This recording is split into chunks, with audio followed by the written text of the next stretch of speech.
आज का हमारा बहुत ही सुंदर विषय है, हम आपके सामने लेकर प्रस्तुत हो रहे हैं कि शरीर माध्यम खलु धर्म साधनम।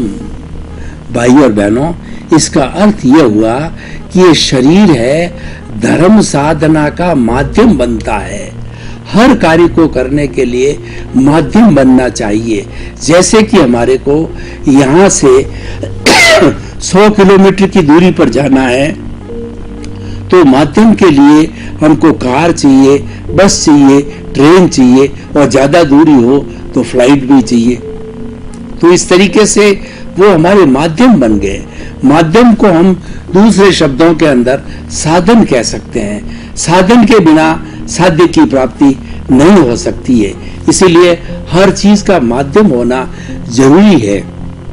जैसे बल्ब लगा हुआ है, लेकिन बल्ब तो जो प्रकाश देने का माध्यम है, और वो प्रकाश कहाँ से आता है? वो प्रकाश बिजली घर से आता है। बिजली घर से जब तक करंट नहीं चलेगा तब तक जो है बल्ब के अंदर प्रकाश नहीं आ सकता है। तो प्रकाश एक माध्यम हो गया। इसी तरीके से हमारे को पैसों का लेन देन करना होता है तो हमें बैंक जाना होता है, बैंक माध्यम होता है। शिक्षा को प्राप्त करने के लिए विद्यालय हमारा माध्यम होता है। स्वास्थ्य को प्राप्त करने के लिए चिकित्सालय हमारा माध्यम होता है। हर कार्य को करने के लिए माध्यम की आवश्यकता होती है। ठीक इसी तरीके से हमारा ये जो शरीर है और इस शरीर से होने वाले सारे कार्य है, वो मन वचन काया, जिनको हम योग कहते हैं, इनके माध्यम से हम सारे जीवन का संचालन करते हैं। मन के द्वारा हम वर्तमान का चिंतन करते हैं, भूतकाल की स्मृति करते हैं, भविष्य काल की कल्पना करते हैं। वचन के द्वारा हम बोलते हैं, जैसे मैं कि आपके सामने बोल करके और ये प्रवचन कर रहा हूं, तो ये वाणी एक माध्यम हो गया। हमारे समाज के अंदर आपस में इंटरेक्शन करने का, आपस में बोल चालने का माध्यम होता है, वो वाणी होती है।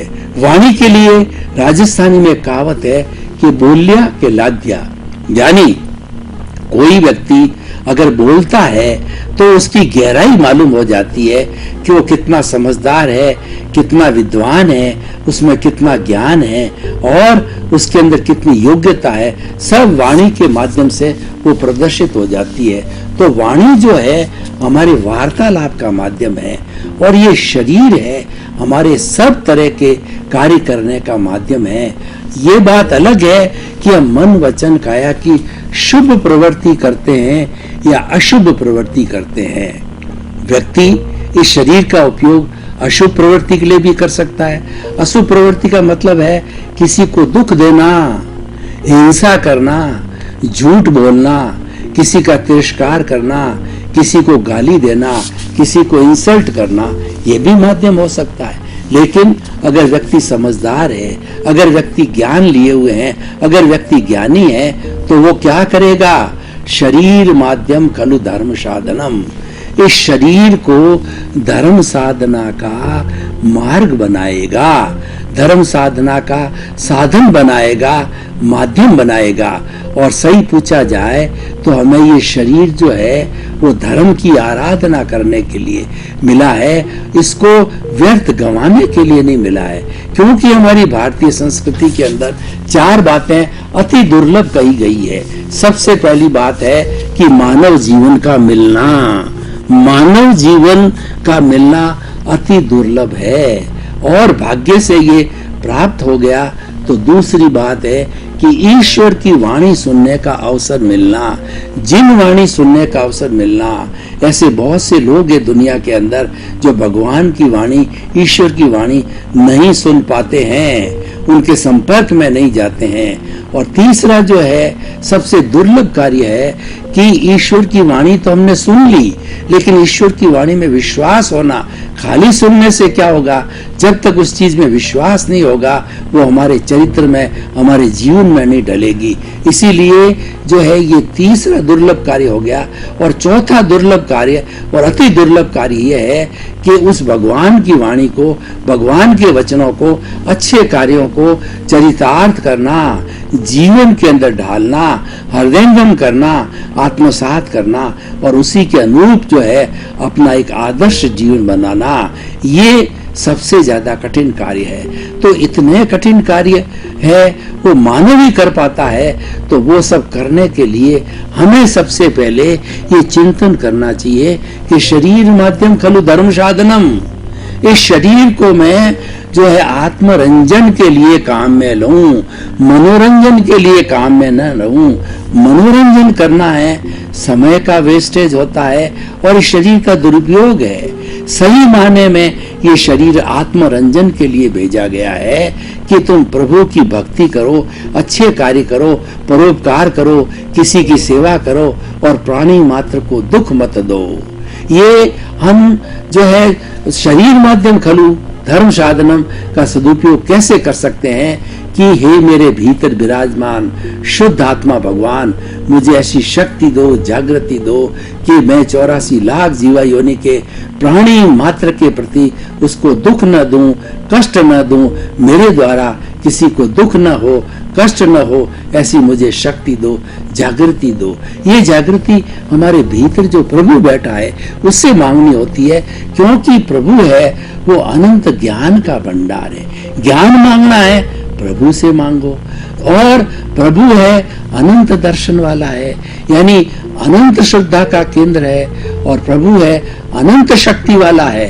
कोई भी शक्ति मांगनी है, जागृति मांगनी है, आशीर्वाद मांगना है, तो हमारे सबसे नजदीक जो हमको बुला रहा है, जो हमको मालिक है, जो हमको आशीर्वाद दे रहा है और जिसके सहारे हम जी रहे हैं, वह है तो हम हैं, और वो चला गया तो हम जीरो हो गए, हम जड़ हो गए, हम जला दिए जाते हैं। तो इस तरीके से जो है हमें इस शरीर का उपयोग करना चाहिए। देखिए हमारे शरीर के अंदर 5 इंद्रियां हैं। तो 5 इंद्रियां कौन कौन सी है? स्पर्शन रसन घ्राण चक्षु श्रोत्राणी इंद्रियाणी। स्पर्श इंद्रिय वाला, एक इंद्रिय वाला जीव होता है, उसके मात्र चमड़ी होती है, और चमड़ी से वो जो है वो टच का जो है वो स्पर्श का अनुभव करता है। और 2 इंद्रिय वाला जीव होता है, उसके जो है जैसे लट है, गिंडोला है, उसके जो है वो जो चमड़ी के साथ साथ के अंदर जीभ भी होती है। जीभ के माध्यम से वह भोजन कर सकता है, जीभ के माध्यम से वह स्वाद चख सकता है। और 3 इंद्रिय वाले जीव होते हैं, जैसे कि जो है अपने मक्खी है, मच्छर है, तो ये होते, इनके क्या होता है? स्पर्श घ्राण। चींटी है, चींटी क्या है? चींटी की घ्राण शक्ति है बहुत तेज होती है, यानी उसकी सुगंध है का वो उसकी इंटेंसिटी इतनी होती है, कहीं पर भी कोई आसपास चीज पड़ी होती है तो उसको मालूम पड़ जाता है कि कहाँ से सुगंध आ रही है। तो घ्राण इंद्रिय जो है उसकी जो है वह नाक है, वो बहुत तेज होता है।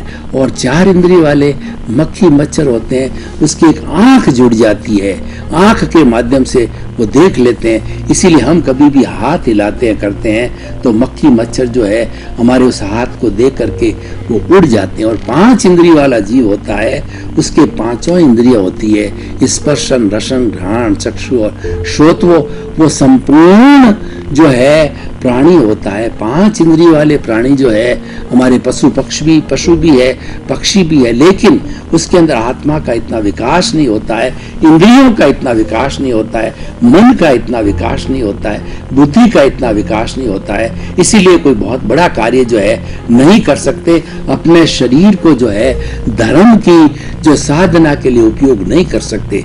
लेकिन मनुष्य एक संपूर्ण जो है वो डेवलपमेंट वाला व्यक्ति है, उसके 5 इंद्रियां विकसित है, और उसके मन बहुत विकसित है, और उसकी बुद्धि बहुत विकसित है, उसका चित्त विकसित है, और उसके साथ साथ में उसकी आत्मा भी विकसित होती है। तो ऐसा व्यक्ति जो है इस शरीर के माध्यम से धर्म की साधना कर सकता है।